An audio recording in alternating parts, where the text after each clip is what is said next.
Hello there everyone. Today we will be learning the 3 ways in explaining a concept. Are you ready? Let's get it on. For the first task, let's say that your teacher asked you to write an essay about human rights. How are you going to present your ideas? I'll give you only a minute to imagine yourself writing an essay about human rights. Then, can you describe how are you going to present your essay, or in what way you are going to explain human rights in your composition?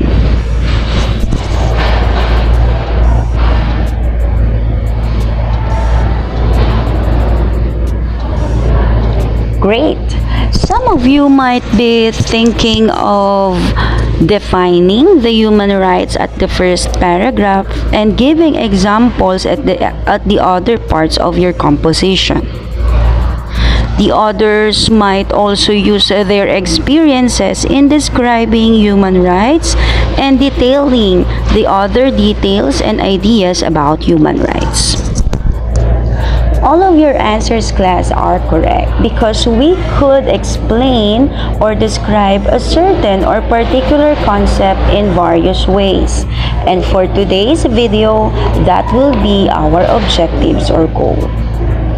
First, we have to explain a concept from various fields through definition, explication, and clarification. Second, we are going to use the different ways in explaining a concept.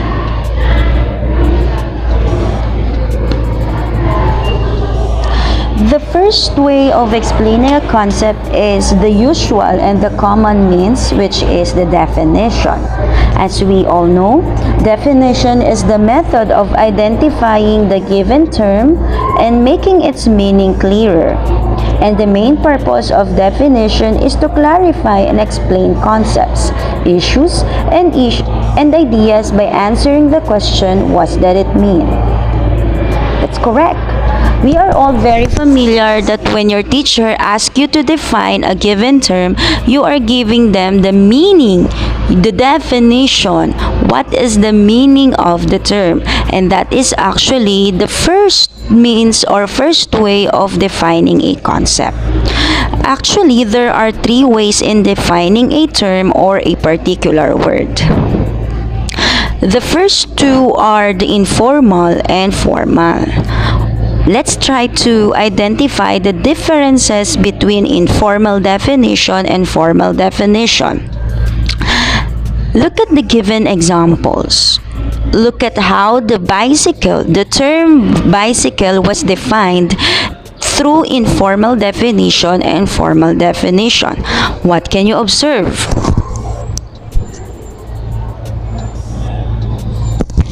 Great observation. In informal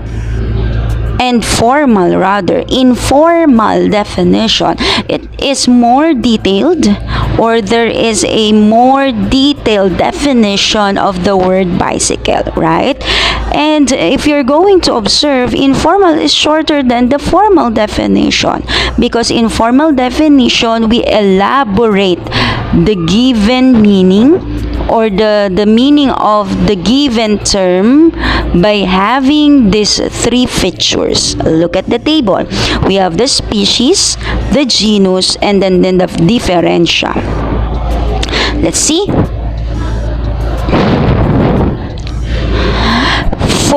For formal class, we have to identify the species. When we say species, that is the term that we are going to define. And then the genus, from the word itself, the genes, to what object are we going to categorize the term that we are defining. And then the differentia, this refers to the characteristics of the term that makes it different from the others. So as we mentioned a while ago, that informal definition it is shorter because we don't have these complete features. Actually, there is only two features, which are the species and then the differentia. So for formal, let's try to read the statement. A bicycle is a mode of transport that has two wheels and is powered through the pedaling effort of the rider. Can you identify where is the species or the term defined? Good job. Of course, obviously, the term that was defined is the bicycle.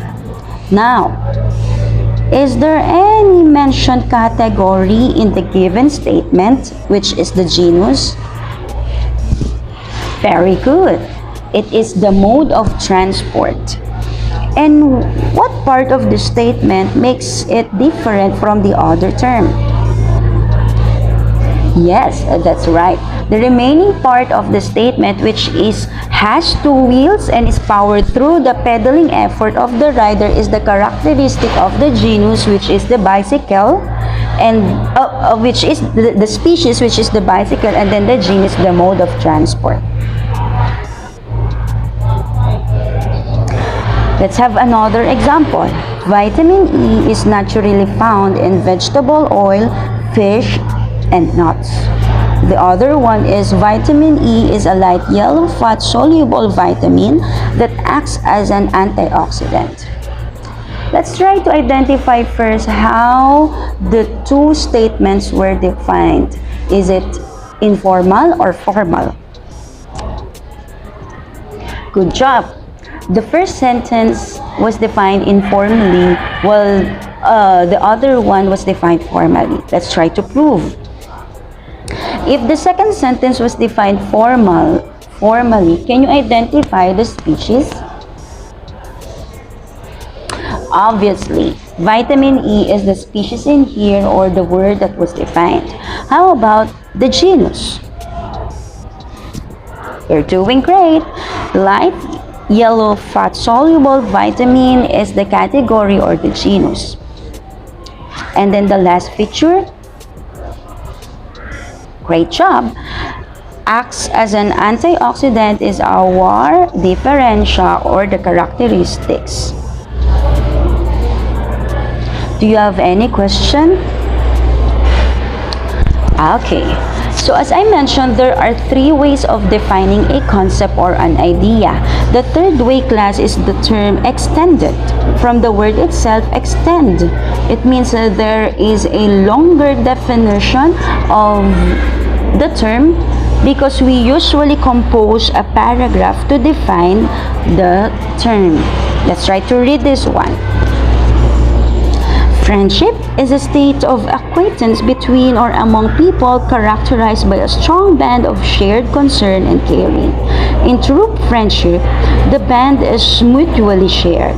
This is if either one of two friends is involved in a difficulty, such as problems with failing courses at school, problems with parents at home, or even problems of a much more serious nature. The other friend will provide help, encouragement, concern, and perhaps even direct intervention. In here, it is very obvious that the term being defined is the word friendship. But it was not just defined formally or informally, but it was defined extended. Because we create a paragraph in order for us to fully understand the meaning of friendship. Did you get my point? So in extended, you can define the term and then give a lot of examples to support the definition of the term. Do you have any questions so far? Great. Then, let's move on to the next one. The next means of explaining a concept is the word explication, from the term explicate. It is a method of explanation in which sentences, verses, quotes, or passages are taken from literary or academic work, and then we interpret and explain it in a detailed way.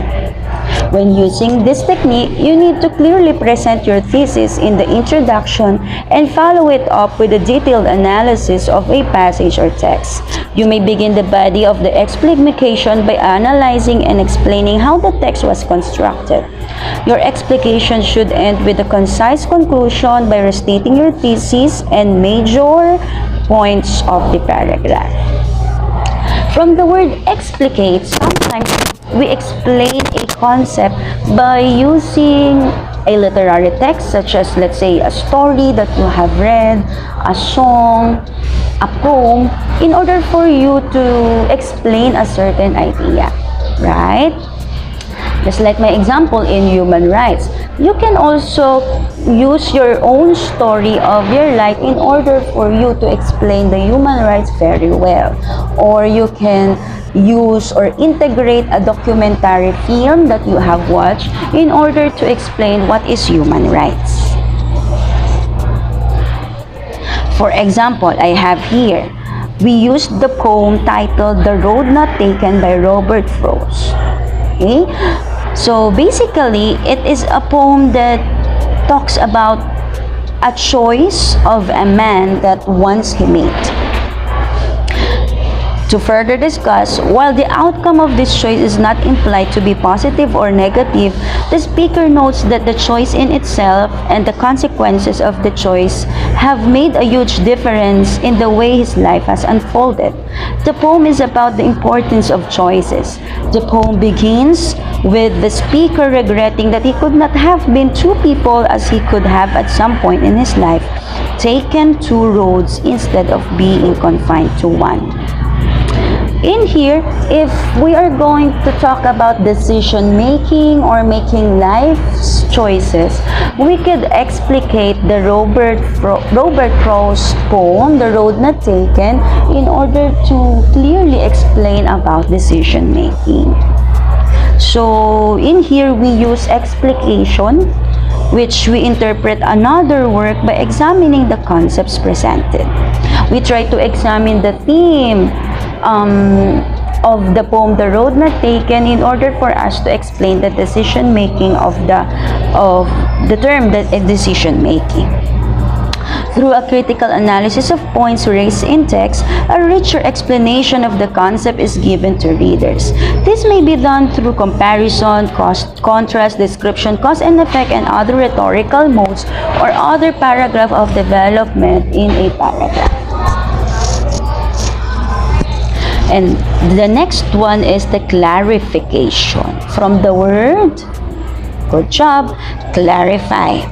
It is a method of explanation in which the points are organized from general abstract idea to specific and concrete examples. It entails the analysis of the concept by looking at the examples and specifying some of its characteristics to arrive at working definition which can be used throughout the paper. Diba? When we clarify things, we just don't give its definition, but we support it by example, we describe it further, we explain it in a very detailed in order to clarify it. When you got a problem with, let's say, with your mom and you want to clarify things, you explain it very well, right?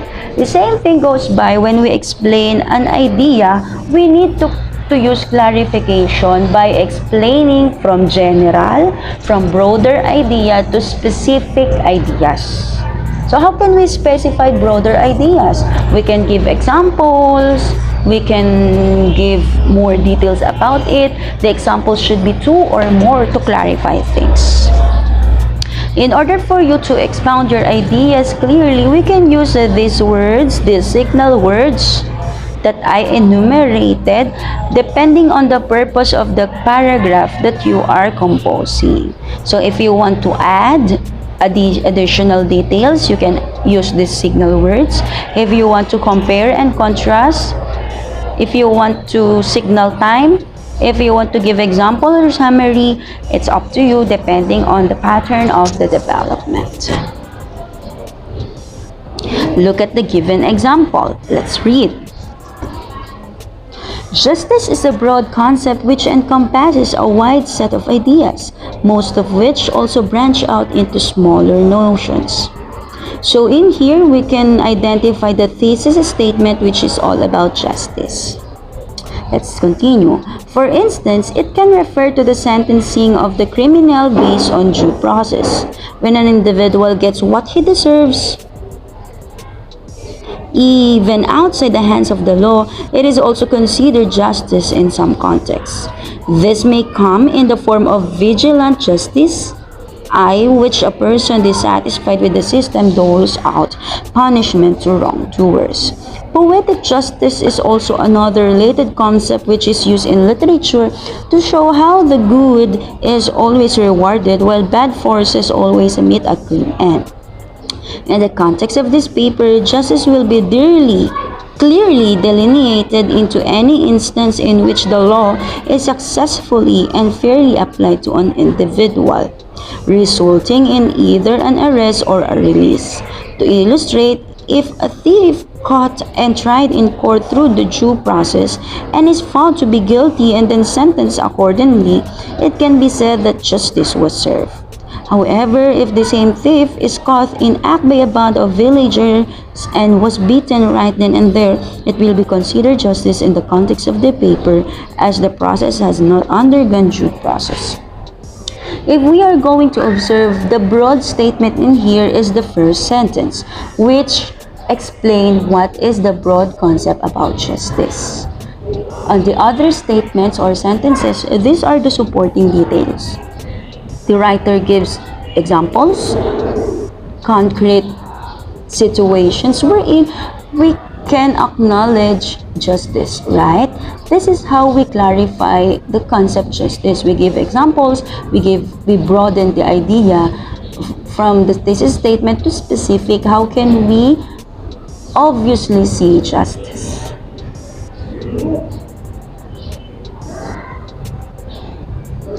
Do you have any questions? Let us further discuss about the video.